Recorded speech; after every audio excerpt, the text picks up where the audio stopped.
Pessoal, continuando com a solução do problema da corda semi-infinita, eu vou apresentar agora um método alternativo de se chegar na mesma solução que eu acabei de mostrar, com aquela dedução passo a passo, né? Agora, eu vou tomar essas duas funções aqui, φ e θ, que compõem a solução geral, né? A solução geral era essa aqui, tá?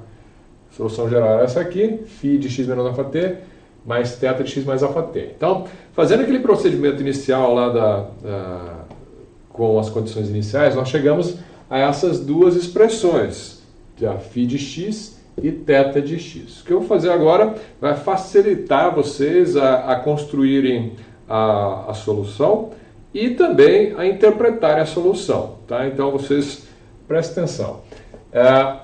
A condição de contorno era U0t igual a φ de menos alfa t, né? Só joguei zero aqui, e o θ de alfa t igual a zero. Então, caí naquela relação que eu tinha colocado anteriormente, né? φ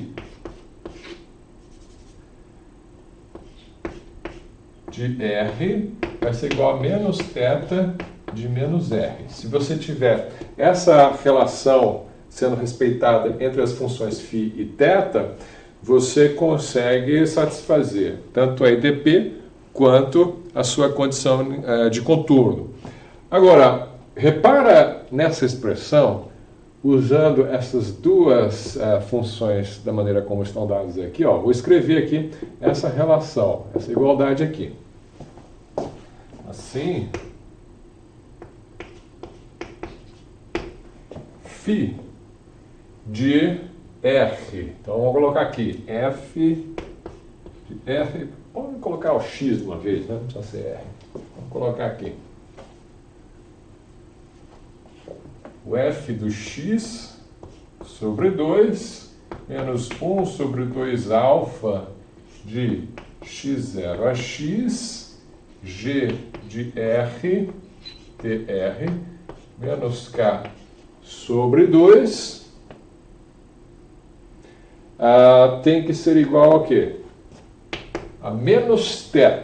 Então, vou fazer menos θ do menos x. Então, vai ser menos f de menos x sobre 2, menos 1 sobre 2 alfa de x0 a menos x, g de r dr, menos k sobre 2. Inverti o sinal da expressão e o sinal do argumento x que aparece aqui e aqui. Bom, então, você percebe que para que essa relação seja verdadeira, primeiro eu posso cortar aqui, né? Inverti o sinal, então agora eu posso cortar o k. E aí você tem que o f, essa relação vai ser naturalmente satisfeita se o quê? Se o f do x for igual a menos f do menos x. Né? Você vai ter essa igualdade desse primeiro termo e também se você tiver a igualdade deste segundo termo, ou seja, se você tiver aqui essa integral do x0 a x seja igual à integral do x0 a menos x. Né? Vamos colocar isso aqui da seguinte maneira.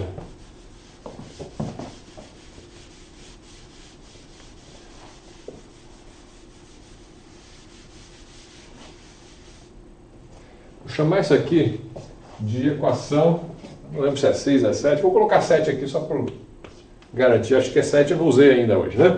Então, a equação 7, veja que a EQ7 é naturalmente 7, 8 garante, eu acho. 8 eu sei que eu não usei. Então, acho que a 7 eu já usei. Fiquei na dúvida agora. Veja que a equação 8 é naturalmente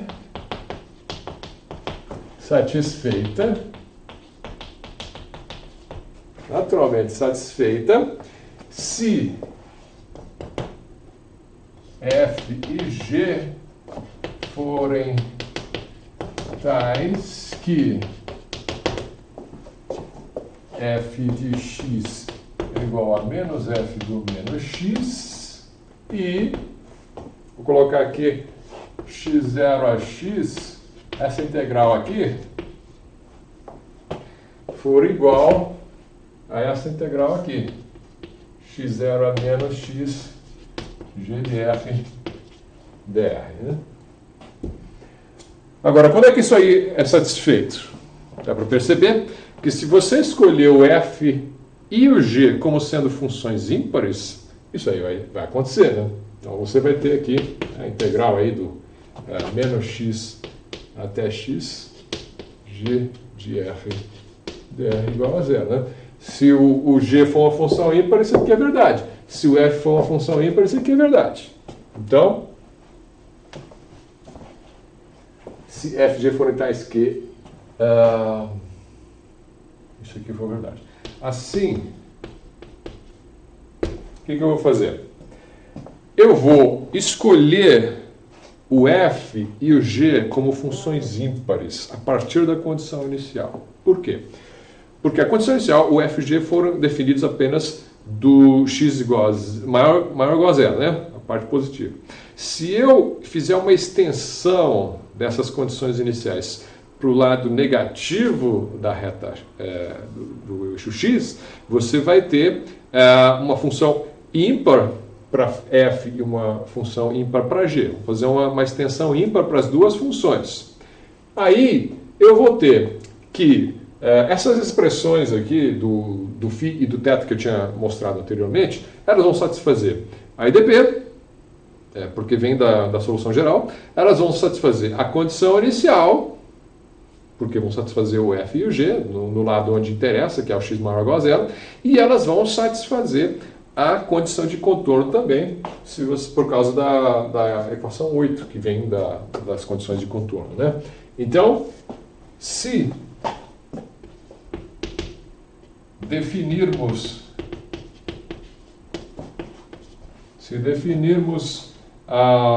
extensões ímpares para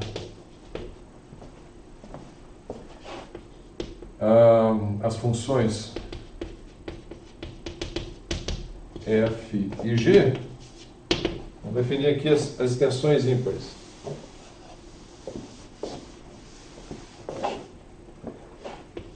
F de x com chapeuzinho vai ser a extensão ímpar da função f. Ela vai ser igual a f de x para x maior ou igual a zero e vai ser menos f do menos x para x menor que zero e o g chapeuzinho igual a g de x menos g do menos x para x maior ou igual a zero e para x menor do que zero. Olha aí. Se definirmos extensões ímpares para as funções f e g, podemos escrever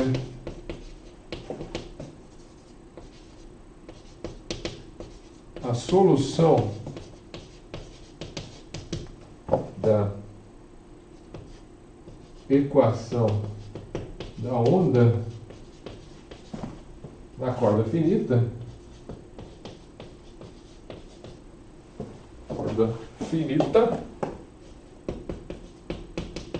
como, vou apagar aqui em cima,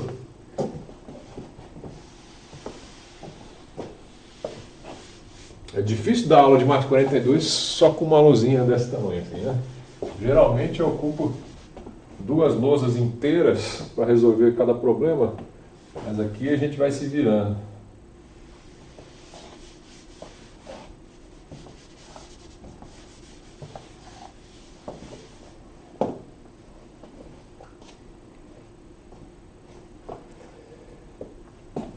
Então, U de xt vai ser quem? Solução particular da corda semi-infinita. Vai ser f chapeuzinho do x menos alfa t mais f chapeuzinho do x mais alfa t dividido por 2, mais 1 sobre 2 alfa, integral do x menos alfa t ao x mais alfa t, do g chapeuzinho r dr. Olha aí. Expressão exata da solução do D'Alembert. Mesma fórmula. Você decorou aquela fórmula, você decorou a solução da corda infinita e decorou também a solução da corda finita. Qual é a única diferença que você tem aqui? Desculpa, a corda semi-infinita, né? Qual a diferença? Você colocou chapeuzinho em cima das variáveis, das funções, né? O que significa o chapeuzinho? Significa isso aqui. A função foi definida inicialmente para x maior ou igual a zero, você fez uma extensão dela para o lado negativo, só que essa extensão é uma função ímpar. Por que isso aqui funciona? Funciona por quê? Bom, essas expressões vieram de uma dedução que considerou a solução geral da EDP. Então, isso aqui vai satisfazer a EDP. Para obter as expressões para φ e θ, eu usei as condições iniciais. Então, vai satisfazer as condições iniciais. E, para conseguir satisfazer a condição de contorno, eu fiz uma extensão ímpar das funções f e g. Então, isso aqui também satisfaz a condição de contorno no caso. Essa extensão ímpar não vai te atrapalhar em nada com relação às condições iniciais que já foram definidas. Por quê? Porque a região das condições iniciais que te interessam é do x maior ou igual a zero. O que acontece para x menor que zero? Tanto faz. Não interessa o que acontece para x menor do que zero na condição inicial. Ela não vai te atrapalhar em nada. Deixa eu ver se eu consigo ilustrar isso aqui para vocês. Se você tem... O que está acontecendo? Vou desenhar o plano XT. Eu acho que o plano XT, eu uso ele bastante para interpretar a onda, porque eu acho que ele ajuda a entender. Tá? Então, vamos lá. Às vezes o professor acha uma coisa, o aluno acha o contrário, né? O negócio só está confundindo mais ainda.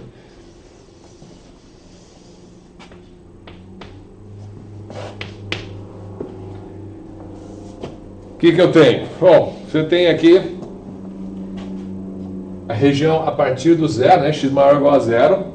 Essa é a região que me interessa, corda semi-infinita. O que acontece para lá é ficção, não existe. Essa parte da corda aqui não existe. O que me interessa é essa aqui. Então, as funções da condição inicial, elas foram definidas daqui para cá. Daqui para cá eu inventei, eu fiz uma extensão ímpar, né? Faz de conta que existe corda para lá. Para quê? Para poder usar a mesma fórmula do D'Alembert. É como se a sua corda fosse infinita, só que a condição inicial fosse do tipo função ímpar. O efeito que isso vai resultar na solução nesse pedaço aqui, que é o que interessa, é o mesmo que se a corda fosse semi-infinita e seguisse todo aquele passo a passo que eu mostrei anteriormente, tá? Então, imagine o seguinte. Imagina que você tem uma condição inicial tal que g seja igual a zero. Só para facilitar meu desenho, né? Vou fazer o g igual a zero aqui Vou fazer assim. A condição inicial foi especificada de maneira que o g fosse maior que zero. E o que acontece? Vamos colocar o f de x, sejam aqui, e f de x igual a, vamos colocar assim, 1 se eu tiver entre 1 e 2, e 0, 0 para 0 menor ou igual a x menor que 1 e 2 menor que x menor que infinito. Então, vamos pegar aqui essa condição inicial, né? Vou representar ela aqui, ó. Nessa região eu tenho f igual a 0, aqui eu tenho f igual a 1, f igual a 0. Do lado de cá, vou fazer a extensão ímpar da condição inicial. F aqui é 0, aqui o f é menos 1. Vou inverter esse sinal daqui, né? E aqui o f igual a 0. E em seguida eu faço as características. As frentes de onda aqui, ó, dianteira e traseira, vem para cá também, mas aqui não interessa. Região do espaço, do espaço xt, que me interessa é essa aqui. Tá? Então, quanto que vale o U em qualquer região aqui desse xt com x maior que zero, t maior que zero? Ó, vamos seguir triângulos característicos. Aqui, nessa região aqui, G é zero. Então, só a base do triângulo característico que me interessa. Vou traçar aqui uma outra característica para facilitar a discussão. Olha só, tem uma característica que passa pelo x, é o x menos alfa t igual a zero. X menos alfa t igual a zero. X menos alfa t igual a zero, para quem está aqui embaixo, ó, qualquer ponto aqui embaixo, vai ter o triângulo característico totalmente localizado na região onde a base do triângulo característico na região onde o x é maior que zero. Tá? Então, o U aqui nessa região é igual a zero, porque ele tem zero aqui e zero aqui. O U aqui nessa região, a base começa aqui onde o F é igual a 1, então o outro lado está F igual a zero, então aqui ele vale meio. Aqui ele vale zero. Né? Quem tem um pouco de dificuldade de enxergar isso, precisa retornar aí nas aulas anteriores, eu fiz alguns exemplos. Né? Dá uma olhada que você deve chegar nessa conclusão aqui. Aqui o U igual a 1. Aqui U é igual a meio. Né? Uma parte vem aqui, outra parte vem aqui. Aqui U igual a zero.